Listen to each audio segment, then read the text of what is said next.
Peris Cancio, un saludo muy especial, muy buenas tardes, buenas noches ya en España, muy agradecido por su tiempo, sé que tiene múltiples compromisos académicos y pues muchísimas gracias por recibirme, por recibirnos a las personas que luego vean esta grabación, que seguramente pues aportará mucho a ese acercamiento del personalismo fílmico, a la antropología cinematográfica de Julián Marías, de verdad muy, muy agradecido. Muchas gracias a ustedes. Siempre es un placer hablar entre colegas y compartir, ¿no? Temas de fondo que nos importan, ¿no? Entonces, lo hago con mucho gusto y les felicito por la iniciativa. Muchas gracias. Doctor Peris, usted es licenciado en Derecho y Ciencias de la Educación, luego doctor en Filosofía del Derecho. Si nos puede compartir un poquito cómo se da este interés inicial en el derecho y luego el tránsito a la filosofía, ¿no? Que no es Sí, exactamente lo mismo. yo estudié simultáneamente Derecho y Filosofía y luego hice el doctorado en Filosofía del Derecho, y por tanto ahí me- mi foco de preocupación fue sobre todo lo concerniente a la dignidad humana y los derechos humanos. Y a partir de ahí mi mirada también se enfocó hacia el cine, sobre todo hacia un cine que se desarrolla en Hollywood en los años 30 y 40 y que es un poco coetáneo al momento de descubrimiento de la necesidad de una declaración de los derechos humanos. ¿Por qué? Porque se había vivido el crack del 29 y se había vivido que una economía sin entrañas y sin responsabilidad por parte de las clases más pudientes, pues había traído consigo pues un doble mal. Por un lado, miseria, paro, pobreza, desarraigo, pero por otro lado también desconexión por parte de las personas más ricas de los problemas reales y de perder el sentido social de la riqueza, ¿no? Y al mismo tiempo, pues frente a esta situación, pues surgieron eh, movimientos políticos que venían a achacar todos estos males a la democracia y se desarrollaba un pensamiento autoritario. Fue la época, pues eso, el alzamiento del poder de los autoritario en Italia, en Alemania, en la propia España, un poco pues lanzando el mensaje de que un exceso de libertad lleva al caos, etcétera, etcétera. Frente a ese panorama polarizado, pues empieza a haber toda una serie de directores que son capaces de proponer el imaginario propio del personalismo filosófico en la pantalla. Y entonces nos hace ver que efectivamente el crack del 29 había venido de esa falta de humanidad y esa falta de sentido del bien común, y que por tanto, para evitar que se cernieran sobre nosotros las sombrías proyecciones del totalitarismo, lo que había que es que recuperar una sociedad centrada en la persona, ¿no? Bueno, pues eso lo vemos en el cine de Capra, lo vemos en el cine de Leo Macari, en el cine de John Ford, en el cine de Gregory Lacava, en el cine de Frank Borsegui, de Michel Leisen, y bueno, nos damos cuenta que eso que ocurrió en Estados Unidos, pues luego ha podido tener pues, sus réplicas regionales, y por tanto podemos ver que en otros momentos y en otras regiones pues también se busca un equilibrio humano a través de la propuesta personalista en el cine. Lo vemos en el neorrealismo italiano, en donde para muchos en el neorrealismo italiano se puede descubrir una propuesta personalista. De hecho, recientemente el Papa Francisco ha escrito algunas cosas muy hermosas sobre esto. Han sido publicadas en el libro de Darío Eduardo Ganó, Educar la mirada, ¿no? Pues, ha ocurrido también, o ocurría también en Francia, el pensamiento cinematográfico de Bresson, intentar ver a través del cinematógrafo, como él lo llamaba, pues las constantes de la vida humana, de un método nuevo, como era el cine. Y bueno, pues incluso en nuestros días pues nos lo podemos encontrar, al menos en Europa, con propuestas como la de los hermanos Dardenne, que acaban de recibir el premio de honor del Festival de Cannes, o un cineasta finlandés como Aki Kaurismäki, ¿no? Es decir, creo que lo que hay detrás de esta propuesta es hacer ver que el cine puede proponer entretenimiento inteligente, y ese entretenimiento inteligente es el que nos hace ver que cuando en la pantalla se defiende la dignidad humana, pues no solo nos lo pasamos bien viendo esas películas, sino que además somos capaces de, como de cargarnos, ¿no?, de energías morales para hacer el bien frente a esos oscuros poderes que a veces pues lo que quieren es rebajar a la persona y ponerla pues en una actitud de sometimiento, bien por el primado de la economía o bien por el primado de la política estatal, ¿no? Cualquiera de los dos escenarios pues no hace justicia a que es la persona, su dignidad y sus derechos la que tiene que llevar el protagonismo de la vida pública. El personalismo fílmico da estética al personalismo filosófico, nos hace ver que eso que nosotros pensamos que es lo que debe ser, es bonito verlo en la pantalla, nos anima, nos reconforta, nos produce beatitud. Su señor padre, discúlpeme que en paz descanse, el doctor José Pérez Soler fue abogado y un político muy comprometido, ¿no? ¿Pensó usted en dedicarse en algún momento a la política, ya que estudió Derecho? Pues yo creo que ver a mi padre, que tenía esa vocación y esas condiciones, pues me ha hecho ser más humilde y pensar que no tengo esas mismas condiciones. Es verdad que durante de 2003 a 2015, casi 12 años, se me encomendó el rectorado de la Universidad Católica de Valencia, y por tanto realicé, digamos, una función administrativa en cierto modo pues de participación en las conferencias de rectores y en el Consejo de Coordinación Universitaria español, es decir, que podía tener una cierta dimensión, sino política, sí, de participación ciudadana, y creo que ahí hice lo que pude, pero así con sencillez creo que no soy una persona que esté particularmente dotada para la política, más bien creo que estoy para... lo mío es acompañar reflexivamente a otras personas que a lo mejor sí que tienen esa capacidad de liderazgo y de entrar en la arena de, de la lucha por el poder, ¿no?, que en el fondo es algo ineludible para la acción política. Yo me veo más, pues eso, ayudando a reflexionar, precisamente porque el personalismo también un poco me enseña eso, ¿no?, que muchas veces el poder oscurece a la persona, ¿no? Sí, yo creo que la categoría más hay que repetir en nuestros días es servicio, ¿no? Porque es muy fácil que uno crea que manejando el poder pues ya lo es todo, y si el poder no deviene en servicio, pues digamos que se corrompe, y a veces eso ocurre hasta en las cosas más pequeñas. Bueno, le agradezco mucho que haya tenido esa mención hacia mi padre, que fue una bendición. Ha mencionado usted la rectoría de la Universidad Católica de Valencia, pero entiendo que no solamente la rectoría, sino la fundación. Usted fue una de las personas que fue protagonista en la fundación de la universidad. Seguramente toda una aventura en la que había mucho de ilusión, de mucha innovación también. Si nos quiere compartir un poquito cómo nace este proyecto de la Universidad Católica de Valencia, o sea, un poquito.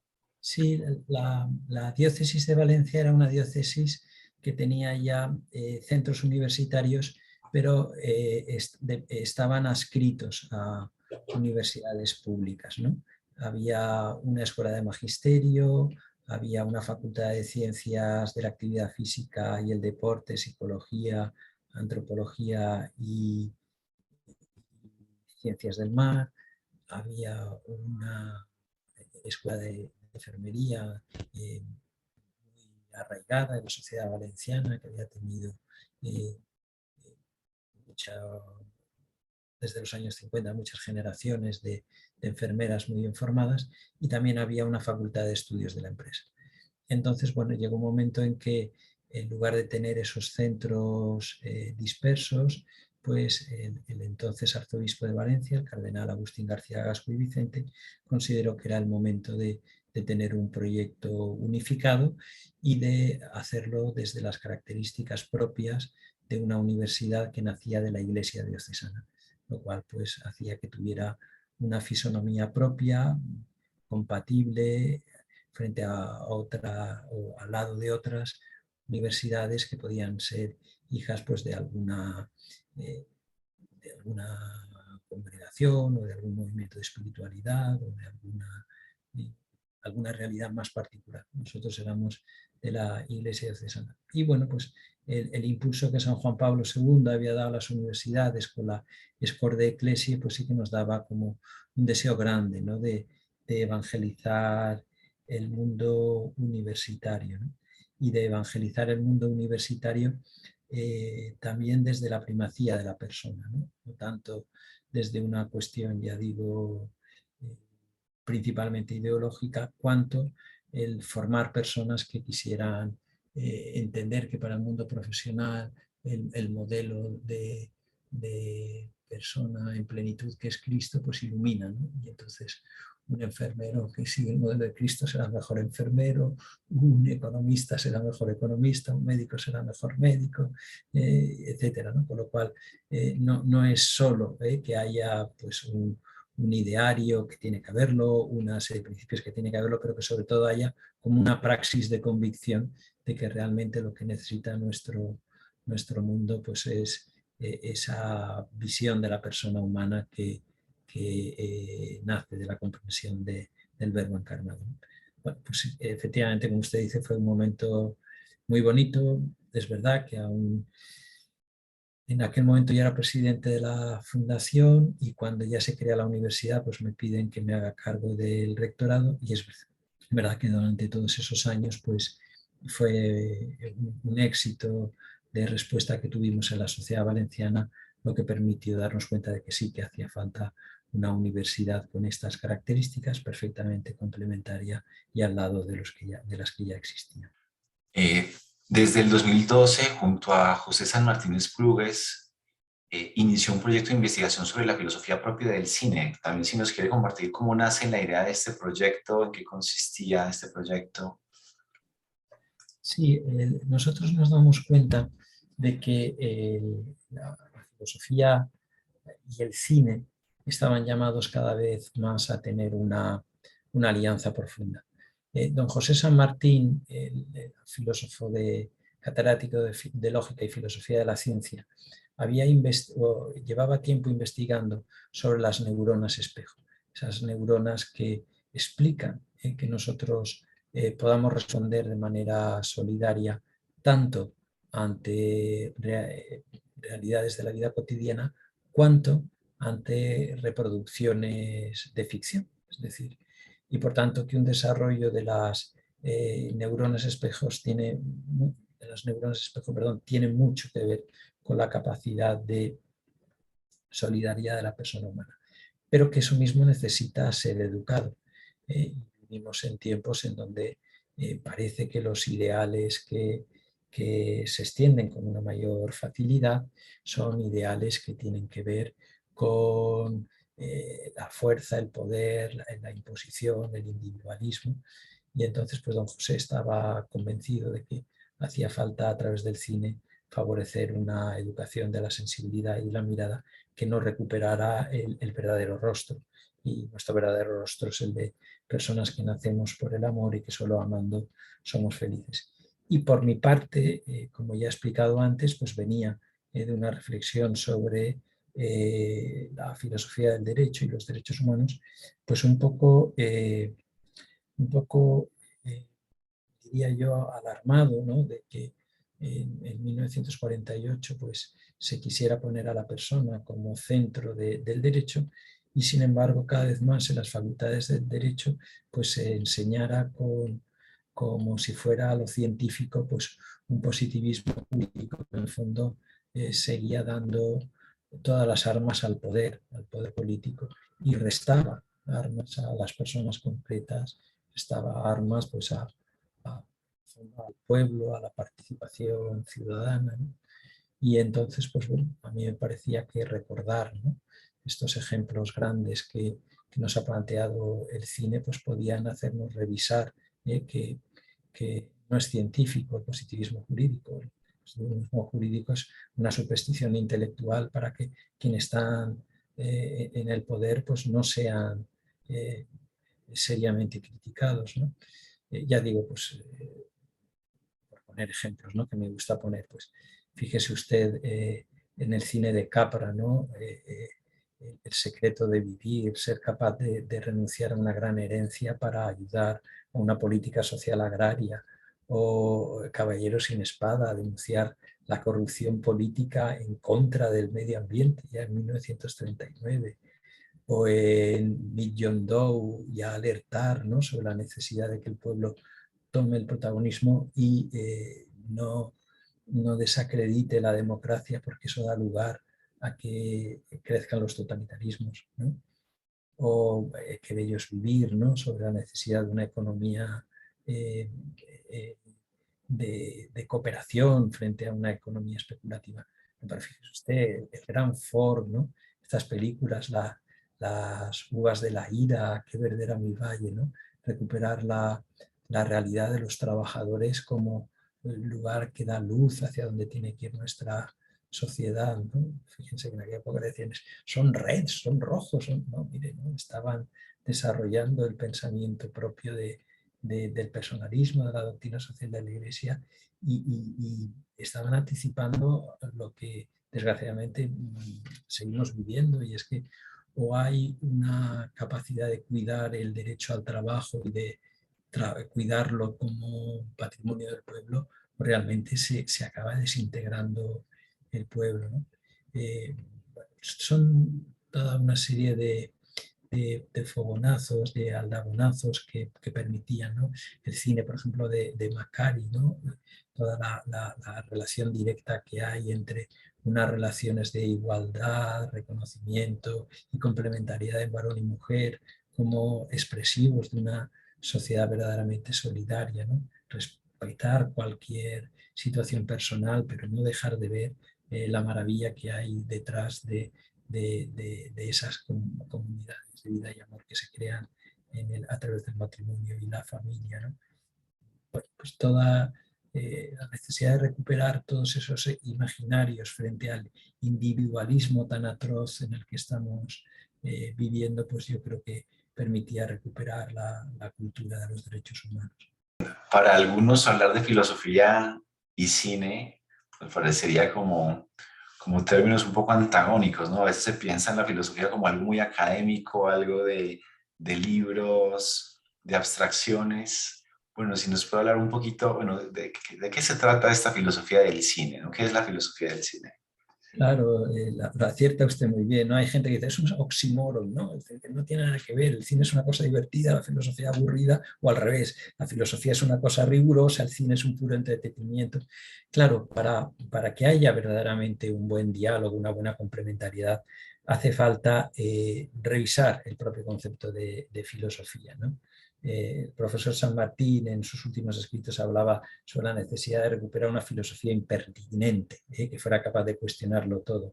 En definitiva, es una filosofía, como dicen también Stanley Cavell o Wittgenstein, que recupere la vocación inicial de la filosofía, que es la de hacer esas preguntas que no podemos evitar hacer, pero que la filosofía es un ejercicio de ser perseverante en esas preguntas. Y por lo tanto, eso Cavell lo señala muy bien, dejar de pensar que la filosofía es solo una disciplina que se enseña en las universidades, que es lo que empezamos a pensar todos a partir de Kant, para verla como una actividad humana que es como una especie de predicado de la propia humanidad. Es decir, nosotros podemos entender que en el futuro la inteligencia artificial nos va a resolver muchísimos problemas de gestión, pero le aseguro que va a ser difícil que encontremos una inteligencia artificial que sepa filosofar.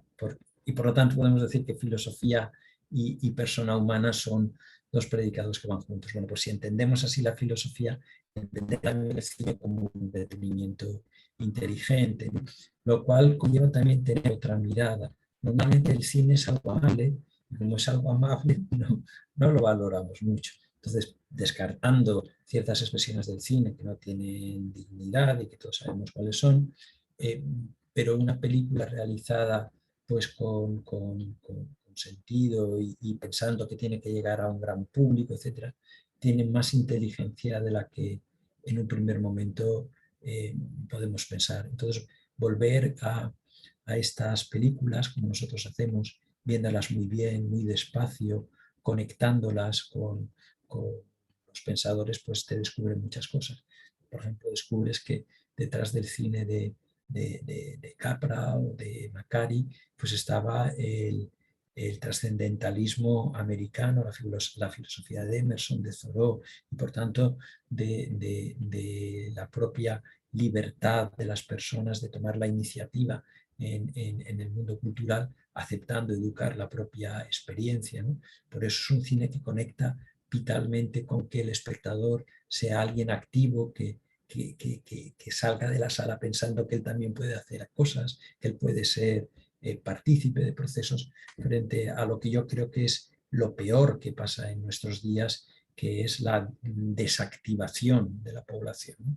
El hacer que todo, que en lugar de favorecer que sean las personas, las asociaciones, las familias, los pueblos, los que tomen parte activa de sus propios procesos de reflexión, haya siempre, ¿no?, como una especie de control sobre esto y a veces como unos mediadores de opinión que lo que hacen es paralizar que salgan las mejores energías morales, ¿no? Entonces, bueno, pues hay que, cuando se ve el cine despacito y cuando se tiene esa visión amplia de la filosofía, pues sí que se puede generar una buena sinergia. Nosotros también ahí hemos descubierto una metodología que es lo que llamamos los textos filosófico-fílmicos. Vamos a ver, una película, Juan, si te gusta hablar de ella.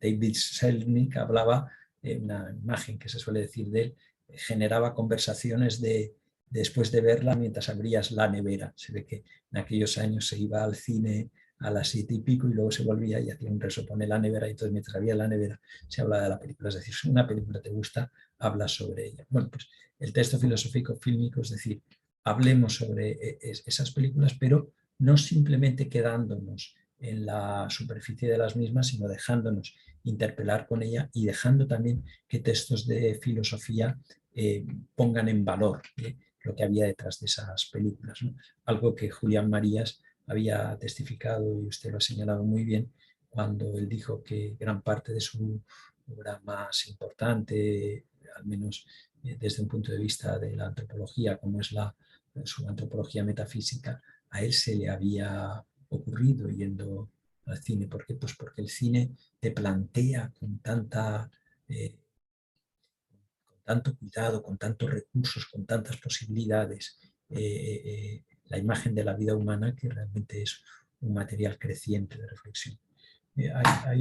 A mí me gusta citar bastante este libro de Tomás Domingo Moratalla, Bioética y Cine, porque ahí él tiene un apartado que es como una especie de aplicación del discurso este al que usted se ha referido, de ingreso de Julián Marías en la Real Academia de las Bellas Artes San Fernando, aquí, en donde él habla de la gran suerte de contar el cine, ¿no? Entonces va haciendo ver que el cine es un saber de lo incierto, un contrapunto a la abstracción de la ciencia, que nos enseña procesos de conocimiento y reconocimiento, que ofrece carne y realidad, etc. Lo hace, me gusta mucho porque es como una especie de aplicación de la antropología cinematográfica de Julián Marías, que luego él la proyecta para plantear problemas bioéticos que son tan importantes en nuestros días. Bueno, con lo anterior usted, digamos, se adelanta una pregunta que tenía yo y era, ¿qué le aporta el cine a la filosofía? Pero también quería yo preguntarle, ¿será que la filosofía puede aportarle algo al cine?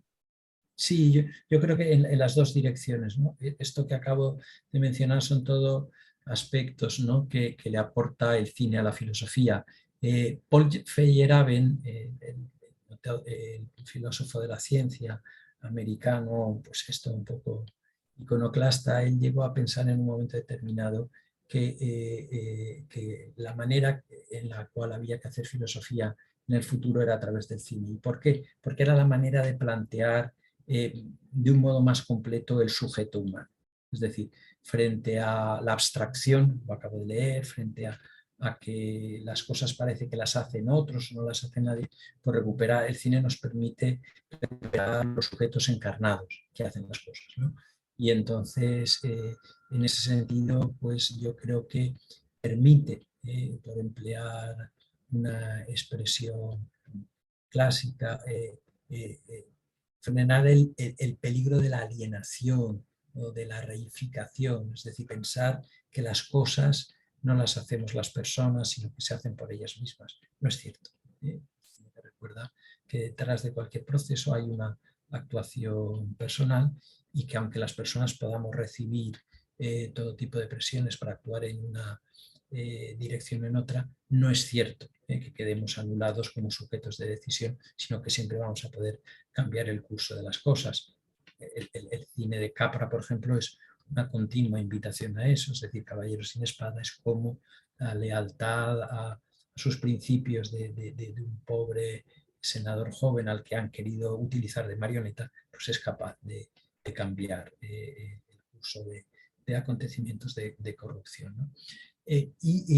Claro, también la filosofía le permite al cine que lo leamos con la profundidad que merece, ¿no? Mira, ahí, junto con Julián Marías, el otro pensador que más me ha influido es Stanley Cavell, y él dice, yo no me dedicaría al cine si no me permitiera reflexionar con el mismo rigor que me permite reflexionar la filosofía.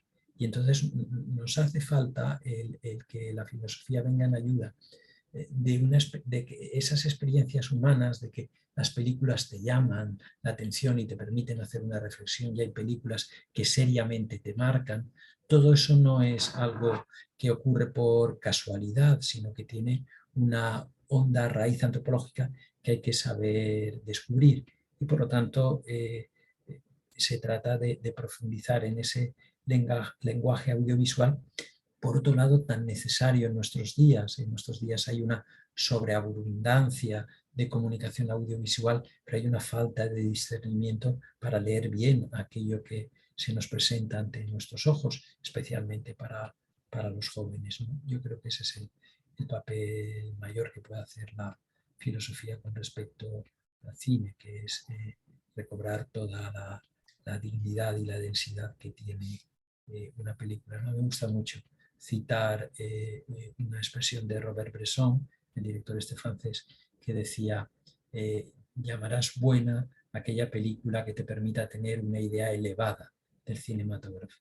Efectivamente, ese es el papel que nos cumple la filosofía.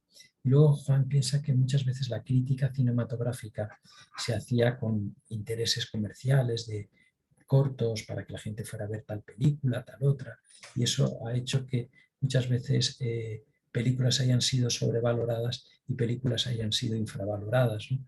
Ahora, cuando la filosofía tenemos muchos medios de acceder a las películas que antes no se podía, y ahora se puede hacer un tratamiento filosófico de las distintas películas y nos puede permitir recuperar películas que en su momento no se les dio tanta importancia y que ahora nos suministran elementos de reflexión eh, muy valiosos.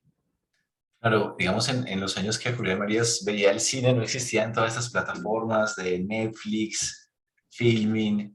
Ahora, entonces, era un evento la reposición de las películas y a veces, dice el mismo Julián Marías, a veces se veía, la película estaba hecha para una sola proyección, o sea, para proyectarse en las salas y luego se retiraba, ¿no? Sí. Yo creo que no se imaginaba lo que tenemos ahora de la posibilidad de volver a ver una película cuando tú lo quieres en tu casa, en tu computador, ¿verdad? Eh, Doctor Peris, usted ha estudiado no solamente Julián María, sino como mencionó ahorita Stanley Cavell, a Eugenio Trías, a otros autores que han estudiado esta filosofía del cine. Yo quisiera preguntarle qué convergencias, qué diferencias encontramos, por ejemplo, entre un autor como Julián Marías y Stanley Cavell con relación al cine. Pues fíjese, Doctor Delgado, muchas veces me llama la atención leyendo a Marías y leyendo a Cabel los puntos de coincidencia que hay y estamos investigando que haya podido haber algún momento en donde pudieran intercambiar escritos. Eso es una cuestión de hecho que vamos, que hay que verificarla y que hay que contrastarla. Pero es verdad que la visión que tienen de que la pantalla te introduce en un mundo, ese mundo es un mundo de personas que tiene una dimensión narrativa que si solamente fuera expresión documental pues no nos llamaría la atención. Es algo común que eso nos permita valorar que hay actores y actrices que por ellos mismos nos hacen fácil el identificarnos y meternos en esos mundos y eso ha dado una fisonomía particular al cine y ha permitido que sea un espectáculo de masas o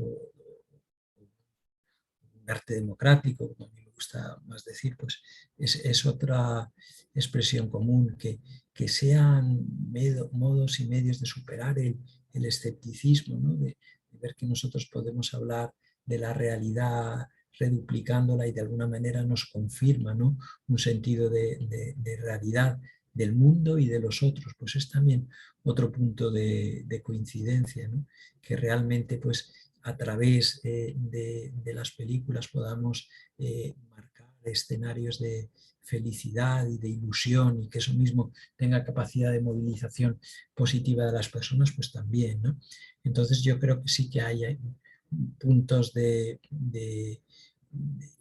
coincidencia que a lo mejor pues no, luego pues no encontramos que realmente ni Marías leyera a Cabel ni Cabel leyera a Marías, por edad sería más fácil que fuera Cabel el que leyera a Marías, pero si no lo encontramos sí que podríamos representarnos que son ellos miembros de generaciones de pensadores que crecieron prácticamente con la historia del cine y que por tanto fueron capaces de reflexionar cómo se iba construyendo este nuevo arte que ha cambiado toda la concepción del arte, ¿no? Por eso cuando a veces se quiere hacer una estética general y ahí meter el cine, no suele tener éxito.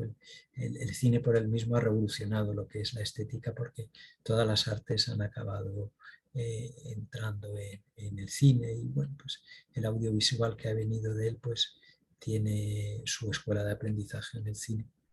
¿Qué le debe, digamos, el personalismo fílmico a la filosofía de Marías, ¿no? ¿Cómo se relaciona también este personalismo fílmico con el personalismo filosófico? Aunque, digamos, seguramente Marías, según nos dicen, no se consideraba personalista, aunque la categoría de persona pues juega un papel sumamente importante en su filosofía, sobre todo a partir de los 70, ¿no? Sí, es cierto, ¿no? Él tiene algunos párrafos en donde no se identifica claramente con el personalismo, pero Juan Manuel Burgos sí que ha escrito un artículo muy importante sobre cómo, en qué sentido se le puede considerar a, a Julián Marías personalista, ¿no? Entonces, sí, el personalismo fílmico le debe a Julián Marías pues, el considerar que es posible una antropología cinematográfica, ¿no? Y a partir de ahí el plantearse que cabe una reflexión rigurosa sobre lo humano a partir del cine. El paso que da adelante el personalismo fílmico es no pensar que el cine en general es capaz de tratar temas antropológicos, sino que hay algunos directores que expresamente tienen un compromiso antropológico a través del cine. Y ese es un paso más que hemos podido dar a través de Marías y en el cual nos ha influido muy positivamente su hijo, Miguel Marías. Miguel Marías tiene un ensayo fantástico sobre la obra de Lío Macari, Sonrisas y lágrimas, en donde él afirma que el estilo propio de Macari es la persona y que por tanto él ha concebido una manera de entender el cine en donde lo más importante es mostrar a la persona. Entonces nos dimos cuenta que el personalismo fílmico también desarrolla esta idea metodológica de Miguel Marías. Efectivamente, se produce en el caso de Macari, podemos ver que con sus propias expresiones y con sus propias estrategias se producen todos los directores personalistas. Y claro, la relación con el personalismo filosófico es doble, es decir, por un lado hay una coincidencia en el personalismo filosófico coetáneo, Mounier, Maritain, Marcel, Berdyaev, es decir, todos los que vivieron pues, los años 30, los años 40, pues tratan de la necesidad de poner a la persona en el centro. Su manifiesto en defensa del personalismo es claro en esto, es decir, vamos a hacer una alianza entre todos los que pongamos a la persona como centro, y entonces ahí el personalismo fílmico está en sintonía con lo que plantea Mounier. Y luego nosotros nos vamos dando cuenta que aunque, ya digo, Marías no se concibiera a sí mismo como personalista, pero él en sus categorías de concepción de lo humano pues está muy cerca del personalismo. Y Karol Wojtyła, San Juan Pablo II, también desarrolla toda una serie de categorías sobre lo que es lo propio de la persona, que las ha desarrollado Juan Manuel Burgos, que nos permite también entender con coherencia cuál es la propuesta del personalismo hoy, ¿no? Con lo cual, el personalismo fílmico, pues leyendo estos textos, es capaz de entender mejor las distintas expresiones personalistas que se nos dan en la pantalla. Bueno, usted mencionó ahorita a Miguel Marías. ¿Se podría decir que Miguel Marías es deudor en algunos aspectos de la manera de entender el cine de su padre, de Julián Marías, o tendríamos, digamos, dos experiencias distintas y acercamientos distintos al cine? Sí, yo creo que Miguel Marías es verdad que se dedica a una crítica distinta de la de su padre, y él es conocedor de la crítica cinematográfica que se realiza en España y es reconocido como tal, pero yo creo que las raíces son difícilmente disimulables, es decir, las raíces del pensamiento de Miguel Marías, aunque no lo cite en el pensamiento de su padre, me parece que son notorias. Y de hecho nosotros pues muchas veces ponemos en conexión unos textos y otros y funciona. Es decir, es claro que sí. Bueno, doctor Pérez, terminando ya porque sé que pues, el tiempo es corto, si nos quiere hablar un poco de las perspectivas abiertas, ¿no? ¿Qué nuevos pasos siguen en este desarrollo del personalismo fílmico, nuevos proyectos de investigación, ya, qué caminos se van abriendo? Sí, pues por ejemplo nos interesa mucho la interculturalidad, ¿no? Estoy dirigiendo una tesis que está viendo qué elementos de antropología, de personalismo antropológico hay en un director clásico del cine japonés como es Yasuhiro Ozu, pues, que tiene algunas conexiones evidentes con Makari, ¿no? Con todo el tema de los mayores. Pues hay una tesis doctoral en marcha. También yo soy consciente que sobre todo me he centrado en el cine del Hollywood clásico, pero ahí existe la necesidad de poderlo conectar con expresiones fílmicas actuales. Pues ahora hay todo un programa de desarrollo de la línea de investigación buscando expresiones del personalismo fílmico hoy, más allá de lo que ya tenemos detectado en los hermanos Dardenne y Aki Kaurismäki. También toda la relación, ¿no? Entre el personalismo, este personalismo fílmico de Hollywood con el personalismo francés que estudiaba el cine en torno a la revista Esprit de Mounier, Henri Agel, Amédée Affray, André Bazin, es decir, pues también hay otra línea por ahí de estudio y de investigación. Y, pues, a mí alguna vez cuando hablo en otros países me dicen, no, en mi país también podría haber directores que los pudiéramos considerar personalistas, pues yo me apunto enseguida, digo, pues vamos a trabajarlo, ¿por qué no? Vamos a crear, si quiere usted, una línea de investigación en su universidad o la mía y vamos a ver en el cine uno no puede verlo todo ni saberlo todo, pero eso te permite algo delicioso, que es poder colaborar con muchas personas en llevar adelante proyectos que entre todos pues, nos une lo mismo, que es la pasión por la centralidad de la persona, de la familia, del pueblo, del trabajo, todas esas palabras tan bonitas, ¿no?, que antes vertebraban nuestro discurso social y que ahora la, la, el economicismo y el politicismo en nuestra sociedad, o el neoliberalismo y el populismo, pues parece que nos las quieren hacer olvidar. Bueno, pues resistiremos y las recordaremos todo lo que podamos. Pues solo me queda agradecerle nuevamente su amabilidad, su bondad, su generosidad, pues para sacar un tiempo en su agenda para hablarnos del personalismo fílmico, del cine, de su interés en la persona, la dignidad de la persona, los derechos humanos.